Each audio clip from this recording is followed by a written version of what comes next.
What's going on, gamers? We definitely have some stuff to talk about here when it comes to the modern Goose live service trend chasing, right? That's kind of so played out, and you're trying to see the same thing over and over again. Yeah, when I seen this game at the Game Awards, that's immediately what I thought about it. I said, this is dead on arrival. It's another one of these games that are not original at all, and it's going to combine a bunch of other games' success together and try to microtransaction you to death. But there's already better games out, and people are tired of it, and they're sticking with what they like. The interesting thing is what they did and not noticing the obvious. We got Concord 2.0 here. Highguard developer Wildlife Entertainment has seemingly laid off most of its staff. So after not noticing the obvious, trying to get the grand promotions at the Game Awards from Jeff Keighley, right? Who just wanted to push it. And I just don't know how people didn't see it coming. They decided to just lay off their team now. And yeah, it's pretty messed up. The funny thing is, too, is some of the stuff they said when we get to the website. So Shinobi had posted this, as you see, has 2.2 million views. It's a huge thing. This is one of these games I guarantee you they were hoping to break out on PlayStation and Steam and really get that revenue that they wanted. But gamers are not going for it anymore, and I'm glad they're seeing that and they're ignoring these type of games because there's nothing about this game that is needed in the gaming industry. I'm actually tired of seeing them. So here's a highlight right here, though. It says, unfortunately, along with most of the team at Wildlight, I was laid off today. So, like, they choose to do all this. And there's some interesting posts at M4G that talks about what they should have done. And we're going to talk about that. You get what I'm saying? Okay, so, yeah, instead of actually choosing to take the L because they all did that together, they're going to dump off most people and decide to continue on? No, that's not going to work. Okay, so let's talk about this in a different manner here. Going over to Infra-G, which is funny. All right, this is the funny part. This guy says, oh, wow, well, that didn't take long. This is what I agree with. Oh, should have started small, similar to Sandfall. They should have done a Titanfall spiritual successor. If you would have done like a campaign with some multiplayer and then not all that microtransaction nonsense, you probably would have been in a better position. But no, they didn't want to do that. They wanted to try to make as much money off you as possible and copy everybody else's stuff bundled. That includes a well-done single-player campaign and multiplayer. Always gotta hope you're lucky with a live service, though. Literally a ridiculous gamble. Jeff also really killed the game. This guy says, obviously, Highguard as a live service was a terrible idea. Yeah, it was. But let's not pretend that every single player or single-player plus game can replicate clear, obscure success. That's pointless. What does that have to do with thinking about Titanfall in a certain sense? Like, you're bringing up Claire, like that has something to do with the direction and the game style of Highguard. It's irrelevant. Had Highguard been a single-player game, it would have been much more likely to perform like Immortals of Avium than Claire. You don't know that if they would have done a multiplayer right and had a good single player. Anyways, he's kind of going a little bit off track. So he doesn't know what he's talking about. This guy knows what he's talking about. If they would have done a Titanfall spiritual successor, it would have been better.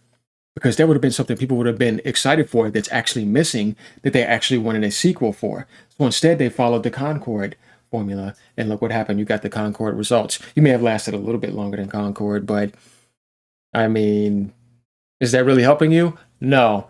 They made too many mistakes. This guy says, well, that didn't take long. Sounds like their plan was huge for the amount of income from MTX. Yeah, that's the problem. MTX focus instead of making a really good video game and Battle Pass otherwise go bust. A terrible business decision, correct. Surely when planning, you want to start small, cultivate your success and grow. If you end up with a smash hit, then you can replan. Banking on a hit is madness. Definitely when it's your first time. You know what I mean? And this guy says, it's like the gacha games that rely on the initial addiction. They only care about bringing in new players to constantly nickel and dime them until they quit. That's how I feel. Going down here, Nintendo guy says, devs need to stop chasing the lightning in the bottle success of Fortnite with these live service games. Pretty much, because, like I said, all you're trying to do is bundle a bunch of other popular games' success and then psychologically exploit human beings and take all the money from them and hope they keep staying around feeding that because you keep on repackaging that in front of them instead of making a good video game. And you could have had a good sequel that people asked for. And if you would have been able to do that over a long period of time, you would have probably thought about learning what it takes to make a live service and what type of risk you're taking. But instead, they tried that method, and I don't feel sorry for them because I saw what they were trying to do. This guy says, not quite sure when Western devs, publishers become so widely out of sync with the interests of their customers. Correct. Time and time again, games are shown. Gamers very loudly say, what are you doing? We do not want this. It will flop and everyone will lose their jobs. Clear as day. I saw it coming. I don't know why people didn't. I don't know why they didn't. Yet time and time again, they are called haters. And time again, the games flop and thousands upon thousands now have lost their jobs with countless studio closures. And yet still, here we are, still in the same cycle. Yeah, I that's what you call insanity. Doing the same thing over and over and expecting a different result. At this point, I'm starting to think it's all some intentional psyop, industrial espionage by Asia to completely obliterate the Western games industry and buy up the corpses of the IP for pennies on the dollar, while they themselves seem to be rather consistently listening to what gamers want and selling gamebusters. Whatever focus groups or consultants keep telling Western studios these games are a good idea have a lot to blame on their shoulders. No. Westerners are doing it anyways. Capitalist society. They're looking at it. I mean, it's a gambling. You think about gambling, highways and byways, all that stuff, casinos. Come on, man. No, I ain't blaming the Asians for that. They do stuff right. You know what I mean? You can't tell me you get in that type of position, you're going to let somebody just brainwash you and not see that it's obvious. You got people that are not in the gaming industry. They haven't even developed a single game that could tell you that with common sense. So it's like, no, it's not an excuse. They're just morons.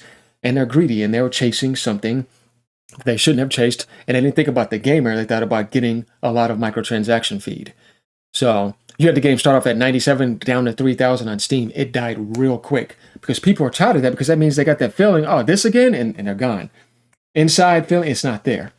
And that's a result. That's not a guesstimate. That's not a critic or opinion of a score. It's like, no, this is how fast that happened. None of this is good. So going over to the Gaming Informer article, the interesting thing that we see here from them that I do not like is right here. Wildlife statement reads, today we made an incredibly difficult decision. No, you didn't. This was an easy decision for you to make, because it's incredibly easy to realize your game failed, and that team that you had that wanted to do that did not work. No different than Concord, people getting laid off.